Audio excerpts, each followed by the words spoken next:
নমস্কার।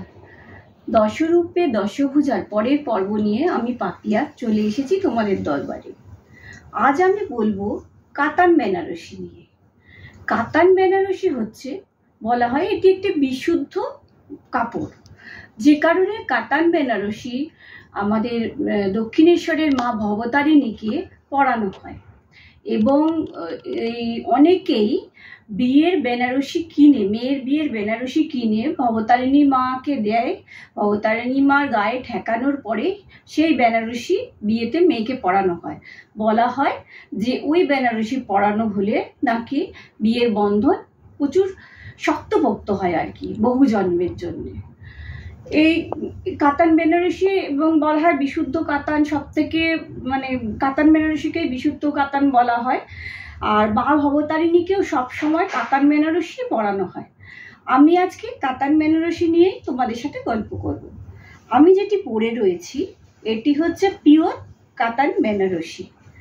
পিওর কাতান বেনারসি কাপড় প্রচণ্ড সুন্দর হয়। এটা এই কাতানের কাপড় ভীষণ প্লেন, ভীষণ হালকা এবং খুব সুন্দর, ফিলটা খুব সুন্দর।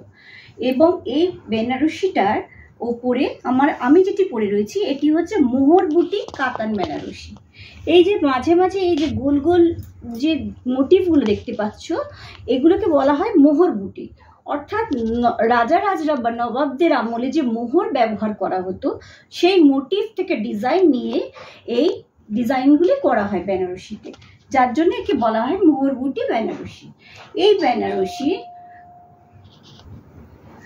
এই মোটিভগুলি বডিতে রয়েছে, সারা বডিতে, এবং আঁচলে রয়েছে। আঁচলের আগে পাটটি বলি, পাটটি চওড়া, একদিকে চওড়া পাট আর একদিকে সরু পাট। উপরের পাটটি সরু, নিচের পাটটি চওড়া, এবং নিচেও এই পাড়ের মধ্যে মোহর বুটির যে মোটিভগুলো সেটি বড় বড় করে দেওয়া রয়েছে, আর ফুল লতা পাতা রয়েছে। আর এর আঁচলটি ভীষণ সুন্দর, আঁচলটি জড়িতে ভর্তি, এবং এই যে দেখুন পুরো মোহরের বড় বড় মোটিভ দিয়ে ভরা, খুব গর্জাস আঁচল।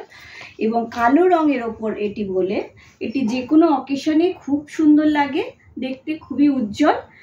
আর এটি হচ্ছে পিওর হ্যান্ডলুম বেনারসি, যে কারণে আর জড়িগুলো আগে আমি এক এপিসোডে বলেছিলাম যে জড়িগুলোকে কাজ করার আগে জলে ভিজিয়ে রাখা হয়, দীর্ঘ সময় জলে ভিজিয়ে রাখার জন্যে। তারপরে এই জড়িগুলোকে তুলে কাজ করা হয় বলে এই জড়িগুলি ঠান্ডা থাকে খুব। এবং যখনই এই জড়িটি দিয়ে কাজ করার পরে আমরা শাড়িটি যখনই ধরি না কেন, জড়িটি সবসময় ঠান্ডা থাকে, কারণ বলা হয় এটি জল আঁচলা দিয়ে তৈরি বলে জড়ি সবসময় ঠান্ডা হয়। এইগুলি হচ্ছে পিওর জড়ি, এগুলি কখনো কালো হয়ে যাবে না। এই জরির এই বেনারসিটিতে আমি কলকাতারই একটি বুটিক থেকে নিয়েছি। শাড়িটি আমার ভীষণ পছন্দ, এবং এই শাড়িটি আমি নিই এই আমার ফ্ল্যাটেরই এক ভদ্রলোকের মেয়ের বিয়েতে। সে মেয়ের বিয়ের দুদিন আগে আমি শাড়িটি টিভিতে দেখি, আমার ভীষণ পছন্দ হয়, তো বউ ভাতে পরবো বলে ঠিক করি। তখন আমি যার বুটিক তাকে রিকোয়েস্ট করি যে 2-3 দিনের মধ্যে আমার এই বেনারসিটা যে করে হোক চাই, আমি বউ হাতে পরবো। তো বুটিকে ভদ্রলোক যিনি থাকেন, আমি তাকে বেশি করে রিকোয়েস্ট করি যে দাদা বোনের রিকোয়েস্ট রাখুন, এটাই আমি কিন্তু বউ হাতে পরে যাবো, আমি জানি না আপনাকে দিতেই হবে। তো উনি হাসেন, তারপরে বলেন ঠিক আছে আমি দেখছি। তারপরে আমি এটি পাই, বউ হাতের আগেই পেয়ে যাই।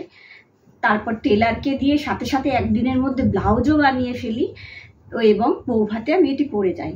এবং যখন আমি পরে যাই, সারা ফ্ল্যাটের যারাই গেছিল সবাই খুব শাড়িটির প্রশংসা করে, এবং সবাই বলে যে শাড়িটি তো ভীষণ গর্জাস।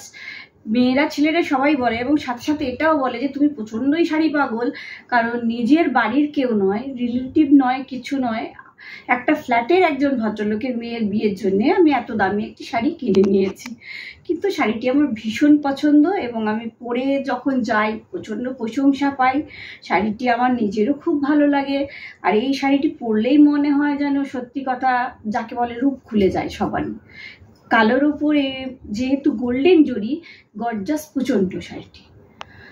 এটা হলো আমার কাতান বেনারসির গল্প। আজকে চলি, এর পরের দিন অন্য কোনো রেসিপি বা কোনো সাহিত্যিকের কথা বা শাড়ি অন্য কিছু নিয়ে আসবো তোমাদের সাথে গল্প করতে। নমস্কার।